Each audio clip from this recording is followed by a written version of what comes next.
Assalamualaikum warahmatullahi wabarakatuh. Kami mahasiswa dari Universitas Bina Mandiri Gorontalo, Fakultas Sains Teknologi dan Ilmu Kesehatan, program studi S1 Farmasi semester 2. Di sini kami akan memberikan edukasi terkait hubungan metabolisme dan organisme. Sebelum masuk pada materi, perkenalkan kami dari kelompok 1 pada mata kuliah Biologi Sel dan Molekuler dengan dosen pengampu Ibu Laras Puspita Taib, SPD, M. Biomed. Halo semuanya, selamat datang di video edukasi kami yang akan membahas tentang hubungan antara metabolisme dan anabolisme. Sebelum masuk ke detailnya, yuk kita pahami dulu pengertian dasar dari metabolisme. Metabolisme adalah semua reaksi kimia yang terjadi dalam tubuh makhluk hidup untuk mempertahankan kehidupan. Nah, reaksi-reaksi ini terjadi secara terus-menerus baik saat kita aktif maupun saat beristirahat. Tujuan utamanya adalah untuk menghasilkan energi dan membentuk senyawa yang dibutuhkan tubuh. Nah, metabolisme ini terdiri dari dua proses utama, yaitu anabolisme dan katabolisme. Katabolisme adalah pemecahan molekul besar menjadi molekul yang lebih kecil dan biasanya menghasilkan energi. Sementara anabolisme adalah kebalikannya, yaitu menyusun molekul kecil menjadi molekul besar yang berguna bagi tubuh. Nah, dua proses ini berjalan seimbang agar tubuh tetap berfungsi dengan baik. Baik, sekarang mari kita bahas lebih dalam lagi yaitu tentang katabolisme. Jadi, katabolisme itu adalah proses pemecahan senyawa kompleks seperti karbohidrat, lemak, dan protein yang menjadi senyawa yang lebih sederhana. Tujuannya adalah untuk menghasilkan energi dalam bentuk ATP atau yang disebut dengan adenyl triphosphate yang merupakan bahan bakar utama sel. Contoh paling umum dari katabolisme adalah respirasi seluler. Dalam proses ini, glukosa yang kita dapatkan dari makanan dipecah dengan bantuan oksigen menjadi karbon dioksida, air, dan energi. Rumus sederhananya yaitu adalah C6H12O6 tambah 6O2, 6CO2 tambah 6H2O tambah energi atau ATP. Proses ini berlangsung di mitokondria sel dan sangat penting agar kita bisa bergerak, berpikir, dan bernapas. Selain respirasi, ada juga fermentasi berproses metabolisme tanpa oksigen yang bisa terjadi pada organisme. Jadi, katabolisme itu sangat penting karena menjadi sumber utama energi bagi tubuh kita. Kalau tadi kita sudah membahas tentang pemecahan molekul, sekarang kita masuk ke proses penyusunan yaitu anabolisme. Anabolisme adalah proses pembentukan senyawa kompleks dari senyawa yang lebih sederhana dan memerlukan energi. Energi yang dihasilkan dari katabolisme digunakan dalam proses ini. Contoh yang paling terkenal, yang paling kita ketahui dari anabolisme adalah proses fotosintesis pada tumbuhan, yang mana di sini tumbuhan menggunakan energi cahaya untuk mengubah karbon dioksida dan air menjadi glukosa dan oksigen. Rumusnya adalah 6CO2 ditambah 6H2O ditambah cahaya akan menjadi C6H12O6 tambah 6O2.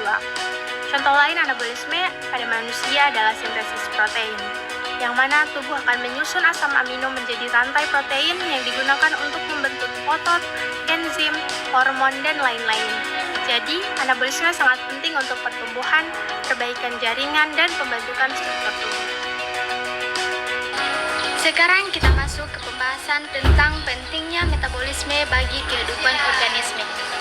Tanpa metabolisme, makhluk hidup tidak akan bisa bertahan hidup.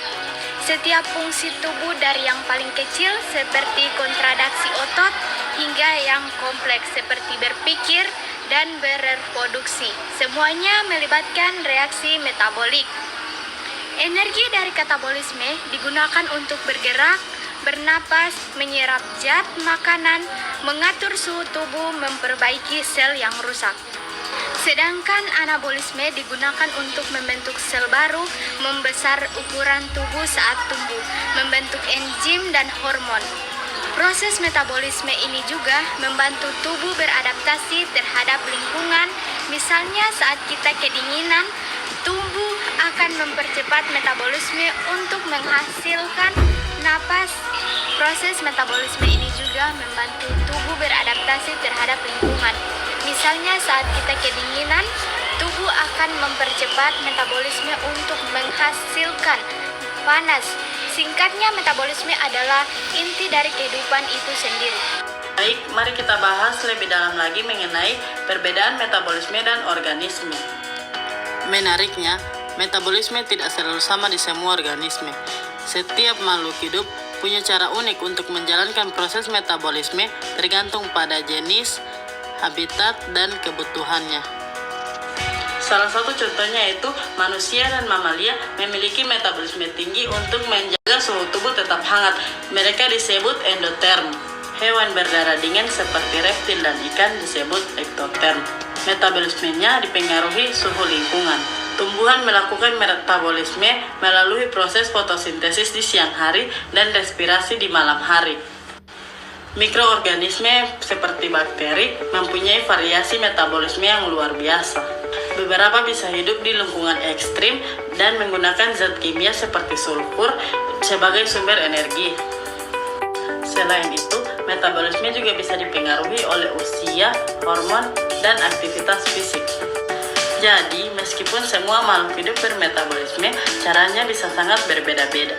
Saya akan menyimpulkan pembahasan kita pada hari ini. Sebagai penutup, mari kita simpulkan materi yang telah kita bahas hari ini. Metabolisme adalah serangkaian reaksi kimia yang penting dalam tubuh makhluk hidup.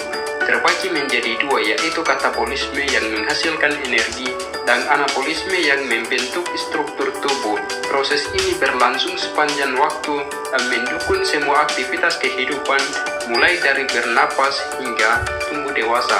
Setiap organisme memiliki sistem metabolisme yang berbeda tergantung pada kebutuhan di lingkungannya. Oleh karena itu, metabolisme tidak hanya penting tetapi sangat mendukung apakah suatu organisme bisa bertahan hidup atau tidak. Terima kasih sudah menyimak video kami. Semoga materi ini bermanfaat dan mudah dipahami. Kalau ada pertanyaan, jangan ragu, tulis di kolom komentar di bawah. Sampai jumpa lagi nanti di video edukasi berikutnya.